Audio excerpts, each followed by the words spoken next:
Hello, wonderful listeners. My wonderful listeners, we last left off with Elin remembering the profound words her mother said to her. Only believe. Let's continue the story. Elin contemplated deep down, however, that it was not time to tell Rena what had transpired in Vegas. Was it perhaps she also thought it too good to be true? The words from her mom came again within her ear. Only believe. Only believe. At dinner came all the questions that Elin tried her best to evade. She gave all the expected comments about the beauty and glamour and quickly eased out of the Vegas conversation with Rena. Thank goodness Rena did not push the issue, and that itself was a miracle. Rena usually doesn't let her get away with that. That was a sign to Elin that it was not time to tell about something so sacred. Sacred? Why did I use the word sacred? Or was she afraid that if she did tell, then she would find that it really wasn't real after all? And where did that word come from? Sacred.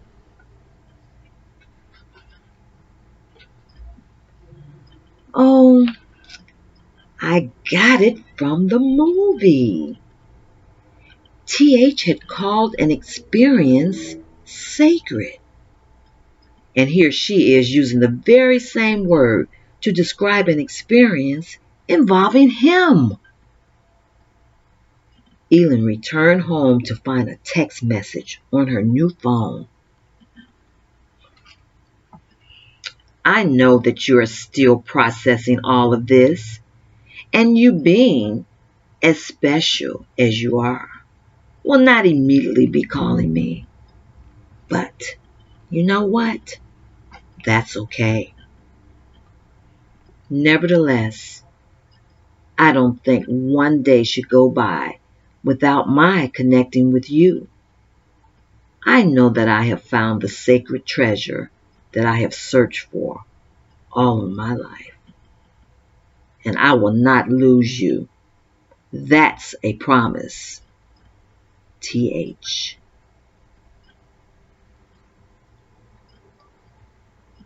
Elin couldn't get her mind around what was going on. TH felt that Elin was flesh of his flesh. Truly, he had waited for her all of his life. Now that he had found her, he didn't care how long it took. Just having finally found her was all he needed for now. He knew her thoughts. He knew her heart. She was a part of him, and his heart would continue to guide him. After all, it did lead him to Vegas for a trip he had not planned. It had focused his eyes directly on her.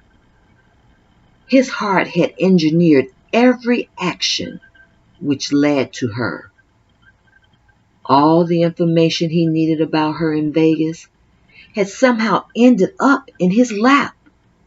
The trinket, the suite number, the tour group, the restaurant. Everything had come together. That's only the tip of the iceberg. Just as Elin flew back to Chicago, his agent booked him a flight to shoot his next movie in the Windy City. He was advised to rent a place because the filming would take several months. Never in his career had he considered renting a property because of a set location. Because TH knew that this was no coincidence, he would not rent. He would purchase a home there in her city. The prophecy of his heart was making all the moves that led him to his destiny. TH had been extremely close with his father, and it was from him that he learned about true love and wisdom. He remembered it so vividly. Son, with all of your heart, you will know the one as soon as your eyes spot her. He heard those words in his heart when his eyes took on a mind of their own at the luxuriate in Vegas.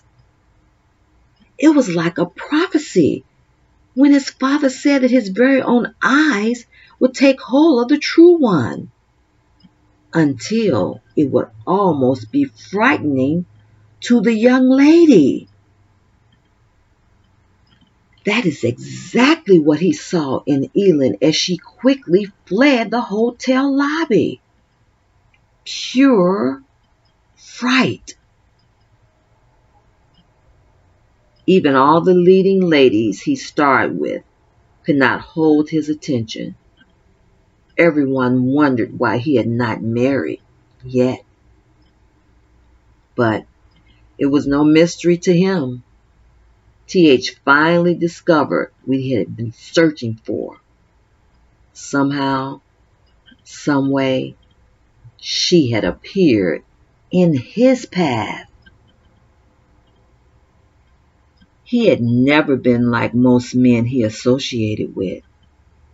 They thought chivalry was dead, if they ever believed in it at all.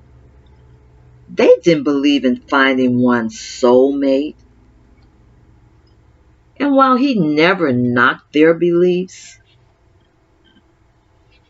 he did have them ask a few self-reflective questions about where one night stands had gotten them. Chapter 4. His agent had connected him with a renowned realtor who knew all the right property locations in the Hyde Park area. Therefore, TH trusted his expert suggestion. And when the words Hyde Park flowed from the realtor's mouth, it was like a scene from one of his movies. His father had not told him how wonderfully electrifying he'd feel each time destiny surfaced. Not being of the feigning class, which he had teased EL-YON about, he composed himself. But the minute the realtor said Hyde Park, TH felt as if he was floating on air. He was certain that the high he was on right now was greater than the most powerful drug known to man. Hyde Park is where EL-YON lives. Who? Asked the realtor. The thought had so captivated TH until he didn't realize he spoke it aloud. While TH was not a religious man, he knew without a doubt that some greater power was involved all the way. Meanwhile, EL-YON had settled into a regular regimen of writing directly after her leave from education, and her publisher was always elated to get her books before the deadlines. This particular morning, EL-YON took an extra 30 minutes from her writing schedule to watch the morning's news show. As she looked up from her tea, the show was highlighting many of TH's movies. Quickly turning the sound up, Elin heard the host say, "The much sought after star will now make his home in Chicago. And to all you most fortunate Chicagoans who not only have the president, you now have California's favorite son." Could this be accurate information?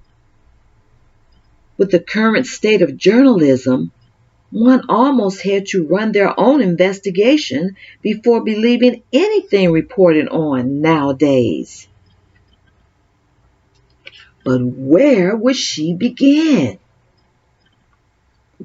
Elin quickly dismissed the thought telling her to call him. No, I am clearly not ready. Yet. She knew what she'd do. I will just flip channels, and if they were all reporting the same thing. Yes, you heard it here. Pictures of TH were on every news program.